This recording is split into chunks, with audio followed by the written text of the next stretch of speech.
یہ جو آپ کو درندگی سننے میں آتی ہے نا، یہ جو شرمناک واقعات بچیوں کے ساتھ، بچوں کے ساتھ، بہنوں کے ساتھ، یہ جو شرمناک واقعات ہیں، اس کا سامان تو ہم قومی سطح پہ خود پیدا کر رہے ہیں۔ اس کا سامان تو ہمارا معاشرہ خود پیدا کرتا ہے۔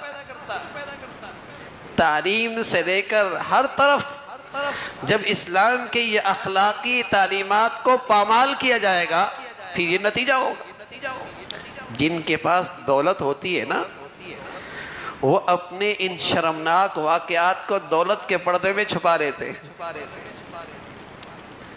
اپنی یہ شیطانیت تنہائیوں میں، تاریکیوں میں، دولت کے پردے میں چھپا لیتے ہیں۔ گندگی وہاں بھی بہت ہے، پوش علاقوں کے اندر بھی یہ گندگی بہت ہے۔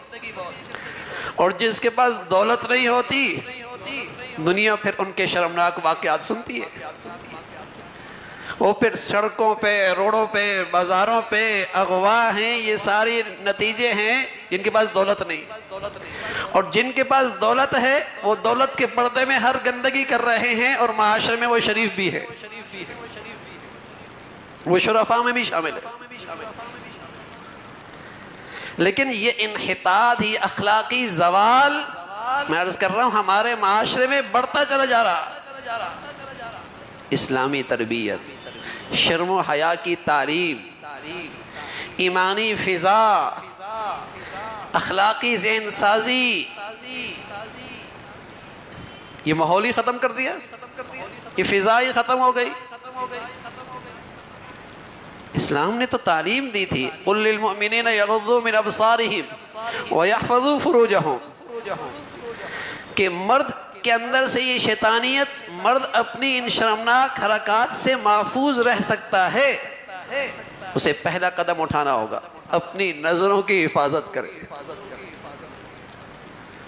جس معاشرے میں اسلام کے اس تعلیم پہ عمل ہو رہا ہو، سبحان اللہ، وہاں شرم و حیا، وہاں شرم و حیا بلندیوں پر ہوگا، وہاں اخلاقی زندگی عروج پر ہوگی۔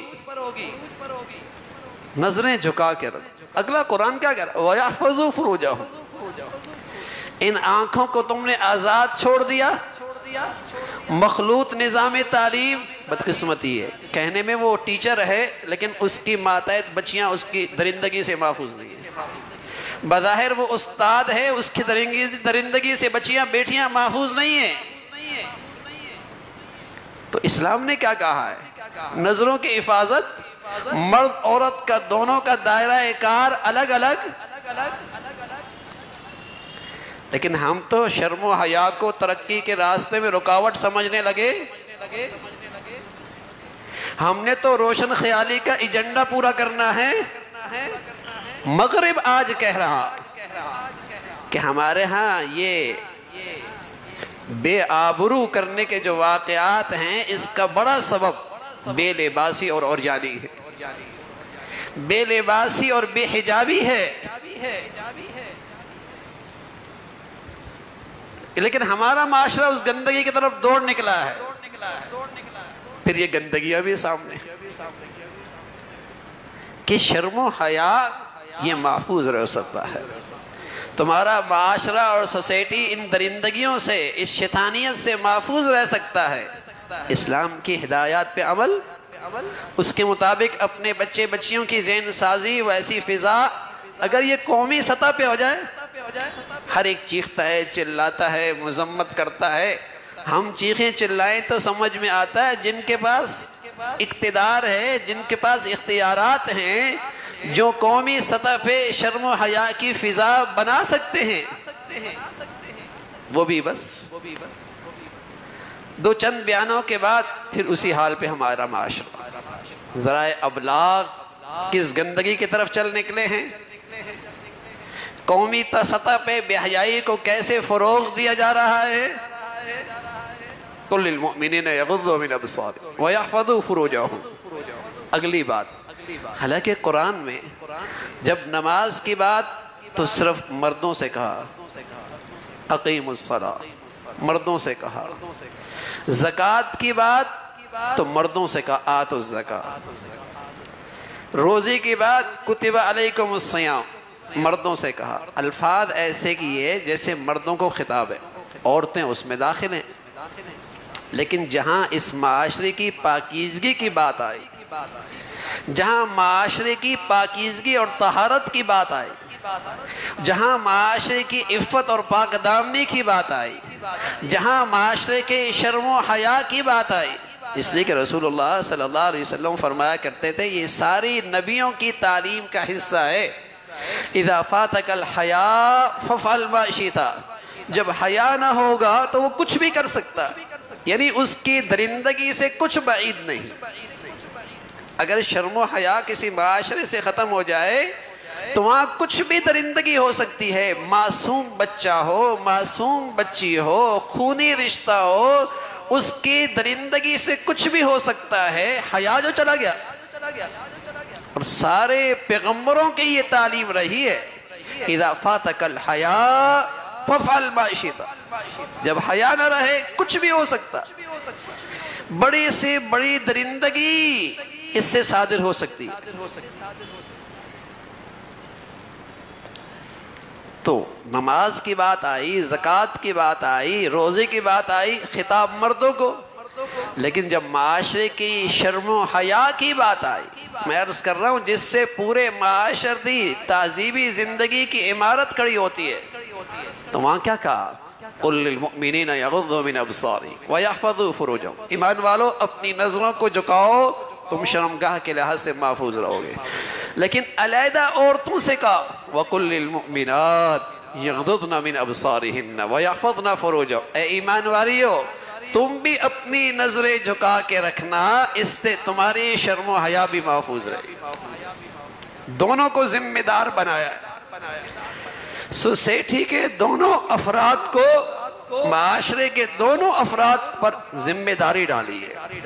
انہیں بھی کہا شرم و حیا کی حفاظت، ان سے بھی کہا شرم و حیا کی حفاظت. اور رسول اللہ صلی اللہ علیہ وسلم فرمایا کرتے تھے النظر سہم مسموم من سہام ابلیس، نظر شیطان کے زہریلے تیروں میں سے ایک تیر ہے. زہریلے تیروں میں سے ایک تیر ہے.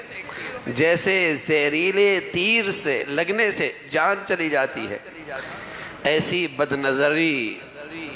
نظری اس لیے کہ جب آدمی نظر ڈالتا ہے اور پھر شیطان اس کے دل میں، اس کی نظروں میں اس کی اچھائی ڈالتا ہے، اس کی پسندیدگی ڈالتا ہے، تو رسول اللہ صلی اللہ علیہ وسلم نے فرمایا آنکھ بھی زنا کرتی ہے اور اس کا زنا یہی ہے.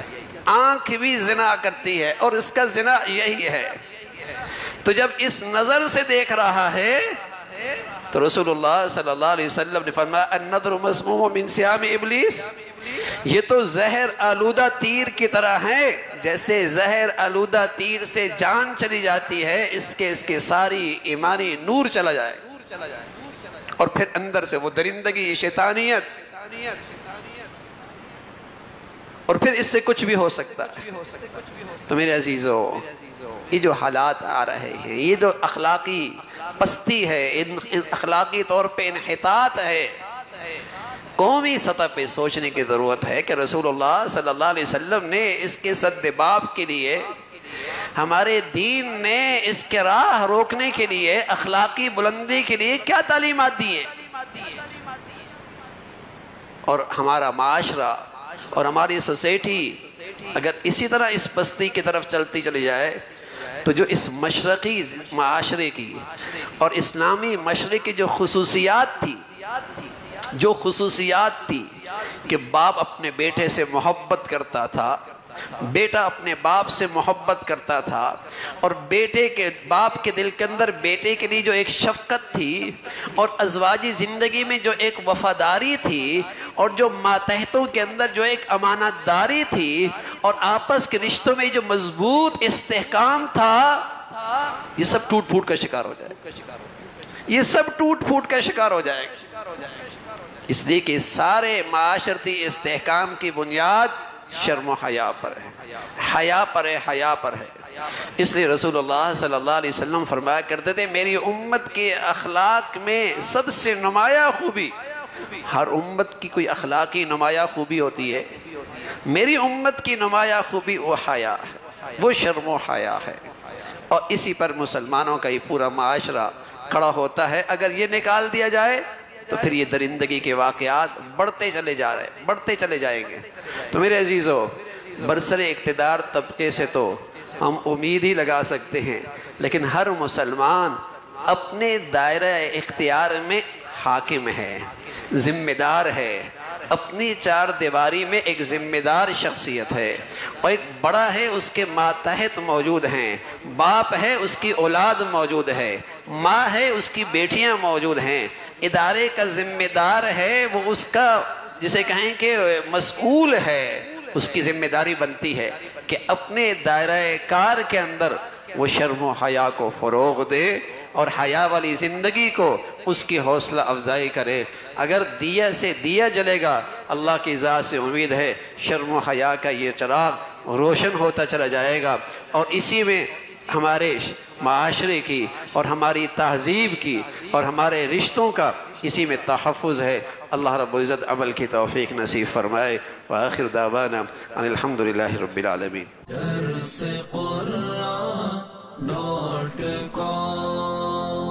www.darsequran.com